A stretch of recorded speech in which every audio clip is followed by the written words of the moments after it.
విచిత్రాల నిధి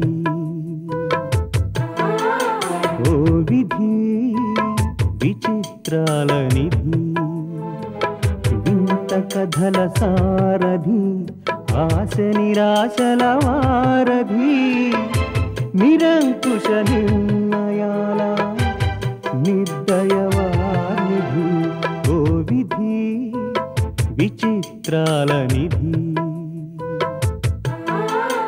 ఓ విధి విచిత్రాల నిధి.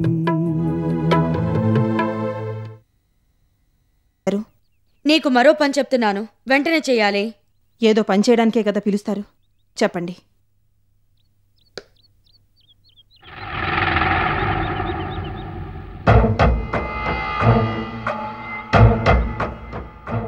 ఏంటది? విషం. విషమా? ఎందుకు కంగారు పడుతున్నావు? నేనేం తాగమనలే, కాకపోతే దీన్ని సంధ్య చేత తాగించాలి. ఏమిటి మీరంటున్నది? తెలుగులోనే చెప్తున్నానుగా, దీన్ని సంధ్య చేత తాగించాలి. పాపం సంధ్య ప్రెగ్నెంట్ కదా, కడుపులో ఉన్న బిడ్డ కాళ్లతో తంతుంటే ఆ బాధ భరించలేదు.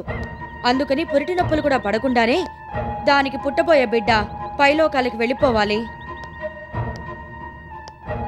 కడుపు తీపంటే ఏంటో తెలిసి కూడా ఓ ఆడదాని కడుపు కోతకు పూనుకున్నారంటే అంతకంటే పాపం మరొకటి ఉండదు. ఏది పాపం ఏది పుణ్యం అనే దానికి సరైన డెఫినేషన్ లేదు. ఒకరికి పాపం అనిపించింది, మరొకరికి పుణ్యం అనిపించవచ్చు. అయినా నేను ఇక్కడికి పిలిచింది పాప పుణ్యాల గురించి పురాణ కాలక్షేపం చేయడానికి కాదు, నేను చెప్పిన పని చేయడానికి. ఇది సంధ్య చేత తాగించాలి, దానికి పుట్టబోయే బిడ్డ చావాలి, దట్స్ ఆల్. ఇప్పుడిప్పుడే ఊపిరి పోసుకుంటున్న ఆ బిడ్డ మీకేం అన్యాయం చేసిందని ఊపిరి తీయాలనుకుంటున్నారు? పనికిరాని సెంటిమెంట్స్ నాకు చెప్పొద్దు. అయినా ఆర్గ్యుమెంట్స్ అనవసరం. నేను చెప్తున్నాను, నువ్వు చెయ్యాలి.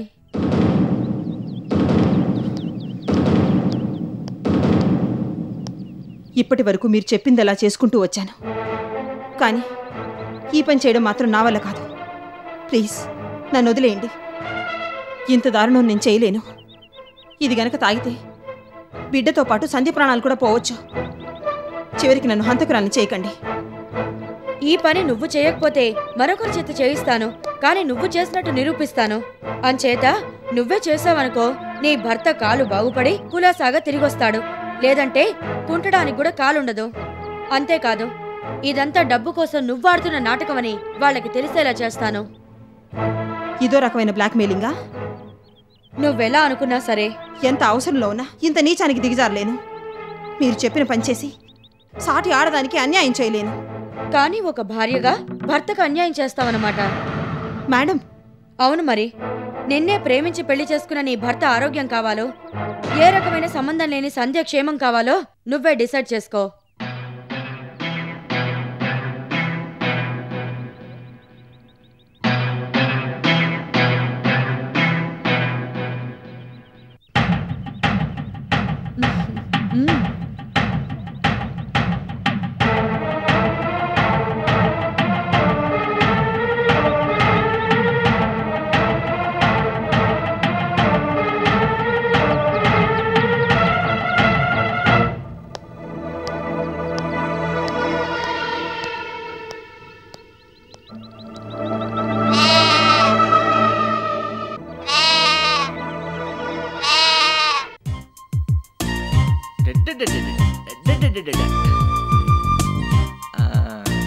చీచి పూజీ.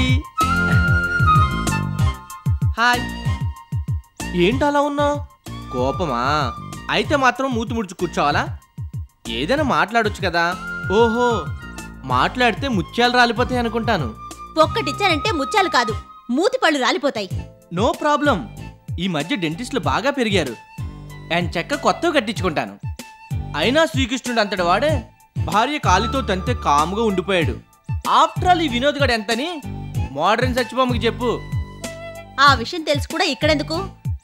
తన్నులు తినకుండా వెళ్ళడం బెటర్ అని ఈ కీచకుడికి చెప్పు.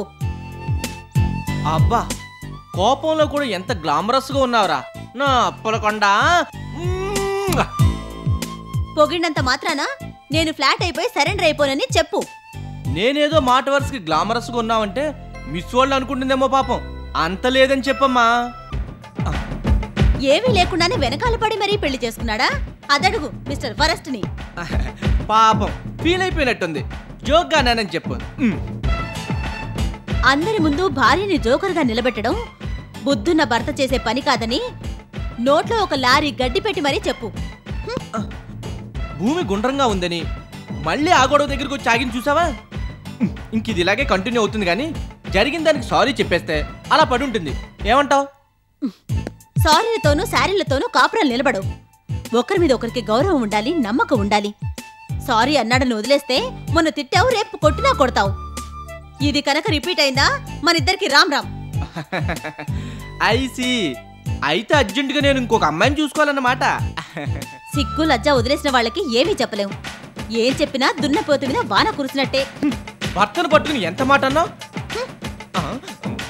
భర్తను కేర్ చేయకపోవటం, నువ్వెంత అంటే నువ్వెంత అంటాం ఫ్యాషన్ అయిపోయింది.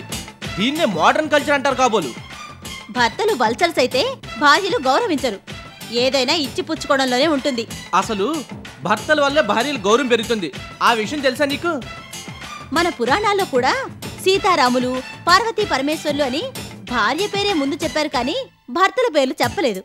ఎప్పుడైనా భార్య వల్లే భర్తకి నేము ఫేము వచ్చేది. చాలా సినిమాల్లో ప్రతి మగాడి విజయం వెనుక ఒక స్త్రీ ఉంటుందన్న డైలాగుని రుద్ది రుద్ది మరీ వదిలిపెట్టారు. ఆ విషయం తెలుసా? ఏంటి ఊరికి కొద్ది తెగ రెచ్చిపోయి స్పీచ్లు ఇస్తున్నావు? భర్తలు లేకపోతే భార్యలకు అడ్రస్సే ఉండదు. అసలు ఈ విషయం ఈ పూట అటు ఇటు తేలిపోవాల్సిందే. అమ్మా ఓసారి ఇట్రా.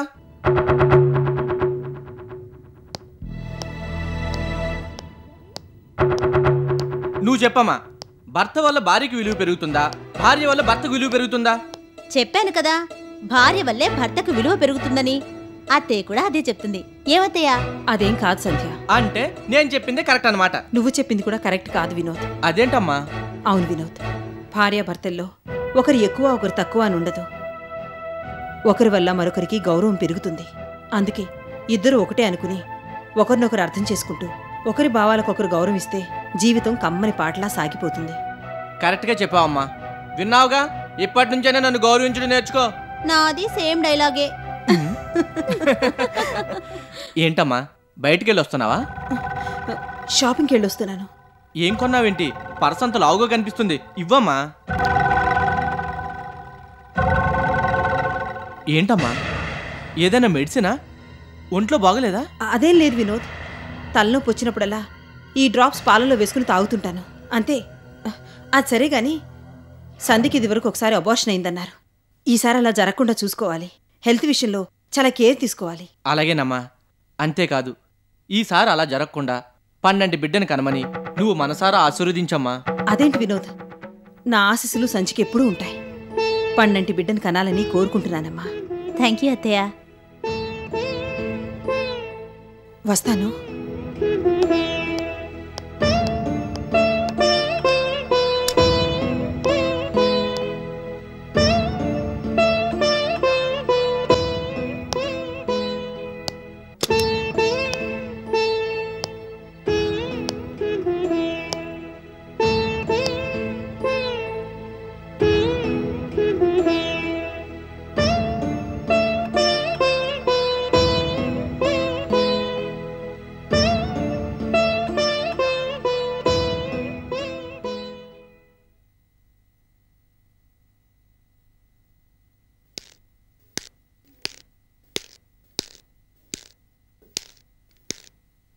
బాబు సుధీర్, నేను చెప్పిన విషయం ఏం చేశావు? ఏ విషయం? ఇంకా ఏ విషయం అంటావేంట్రా? మన ఊరిళ్ళే విషయం. కావేరిని రాని అమ్మా. ఓరి పిచ్చి సన్యాసి, కావేరి వస్తుందనా నీ నమ్మకం? లేచిపోయిన పెళ్ళాం తిరిగి రావడం నేను ఇంతవరకు ఎక్కడా చూడలేదు. ఆ చెడిపోయిన దాని గురించి ఇంకా చూస్తూ కూర్చోడేమిటి? ఆ దేవుడి దయ వల్ల నీ కాలు బాగుపడింది. ఇంకా దాని అవసరం మనకేంటి? ఎక్కడున్నా దర్జాగా సంపాదించుకుంటావు, మహారాజులా బతుకుతావు. అందుకే ఇక్కడ ఉండడం అనవసరం. మన ఊరు వెళ్ళిపోదాం పదా. నేను రాను, నువ్వు వెళ్ళిపో అని నీకు ఇప్పటికి చాలాసార్లు చెప్పాను. ఇప్పుడు మళ్ళీ చెప్తున్నాను. వెర్రి కుదిరింది రోకలి తల చుట్టమన్నట్ట. అలా ఉంది నీ వ్యవహారం. రానంటావేంటి? కాలు బాగుపడ్డాక కూడా ఇంకా ఇక్కడెందుకు? ఎవరున్నారని? చుట్టాలా, పక్కాలా, స్నేహితులా? అక్కడ అక్కడ మా అన్నయ్య ఉన్నాడు, వాడి కూతురు రాజ్యం. నువ్వు ఎప్పుడు వచ్చి 3 ముళ్ళు వేస్తావా అని ఎదురు చూస్తుందట పాపం. చూడు, నేను కావేరి మెడలో 3 ముళ్ళు వేసి భార్యం చేసుకున్నాను. నేను బతుకుండే వరకు కావేరే నా భార్య. ఇంకెవరి మెడలోనూ 3 ముళ్ళు వేసే సమస్య లేదు. అందుకే మరోసారి రాజ్యం విషయం కానీ ఆ 3 ముళ్ళ విషయం కానీ నా దగ్గర మాట్లాడొద్దు. తల్లివనే గౌరవం ఇంకా ఎక్కడో మిగిలింది కాబట్టి ఈ మాత్రమైన మర్యాదగా చెప్తున్నాను. ఆ గౌరవం పోగొట్టుకోకు. అంటే ఆ భ్రష్టు పట్టిపోయిన దానికోసం చూస్తూ ఇక్కడే ఉంటానంటావు, ఎక్కడికి రానంటావు. అదేనే నువ్వు చెప్పదలుచుకుంది? ముమ్మాటికి అంతే. కావేరితో కలిసి ఈ ఊరొచ్చాను, మళ్ళీ కావేరితోని ఊరి నుంచి వెళ్తాను.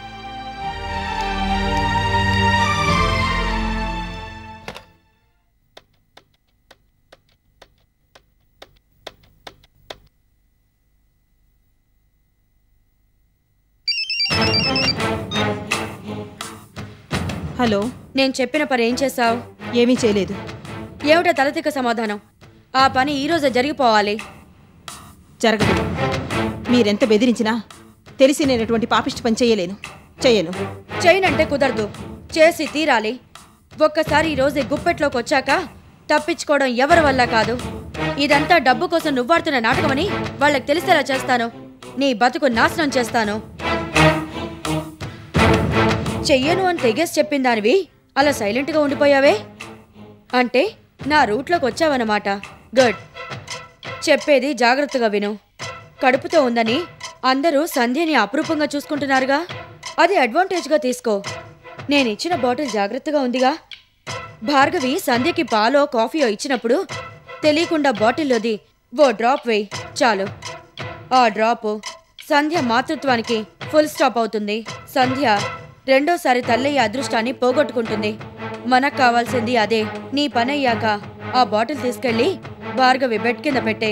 మిగతా కథ ఆ బాటిలే నడిపిస్తుంది. ఆ పని ఈరోజు జరిగిపోవాలి. అలాగే.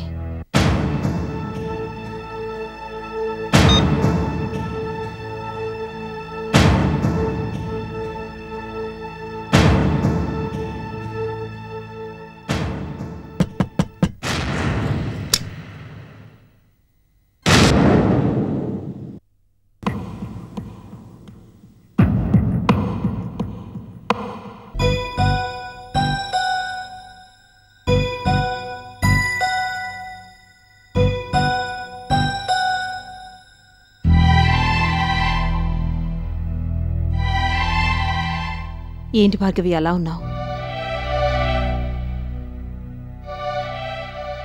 నన్ను మా అమ్మ దగ్గరే ఉండిపోనివ్వాల్సింది. అదేంటి?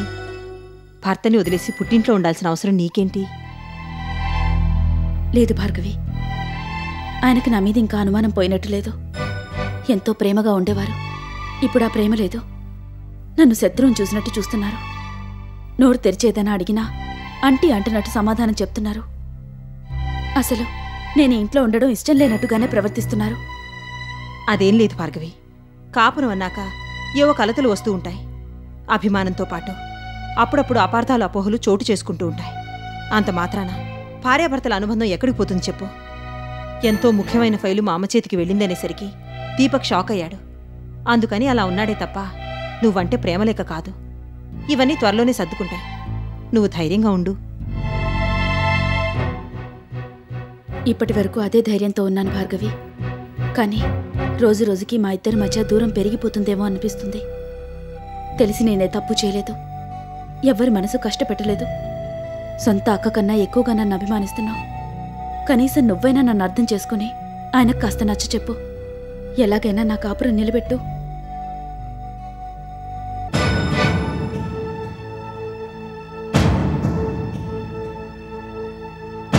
ఈ ఇల్లు నాదనుకున్నాను, వీళ్ళందరూ నా మనుషులు అనుకున్నాను. కానీ ఇవాళ నన్ను వీళ్ళందరూ దూరంగానే ఉంచుతున్నారు. నిజంగానే నేను ఇంట్లోంచి బయటికి వెళ్లాల్సి వస్తుందని రాసిపెట్టుందేమో భార్గవి. అందుకే సరైన సమయానికి నువ్వు తిరిగొచ్చేలా చేశాడా భగవంతుడు.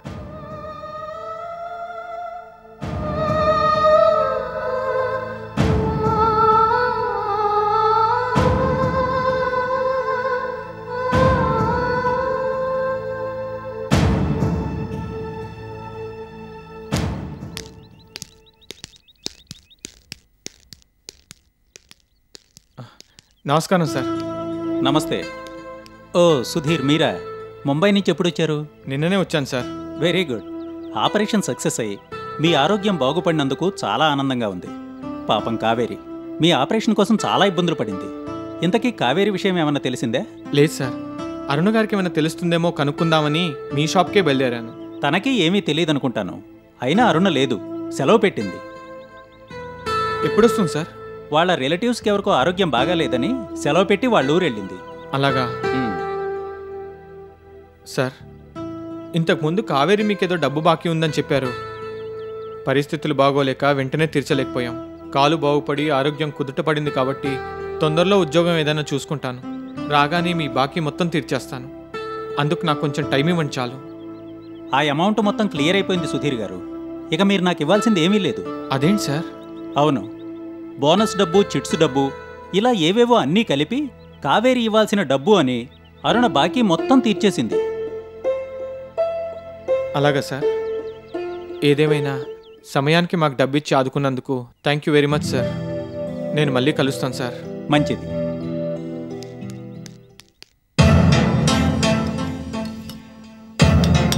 ఆయా అమ్మా, ఈ జ్యూస్ తీసుకెళ్లి సంజకిచ్చిరా. తనకి నా మీద ఇంకా కోపం పోలేదు. నేనిస్తే తాగడం లేదు. నన్ను 4 మాటలు అన్నా పర్వాలేదు, కానీ నేనిచ్చానని ఏదీ తినకుండా తాగకుండా ఉంటే తన ఆరోగ్యం ఏమవుతుంది చెప్పు. అలాగేనమ్మా.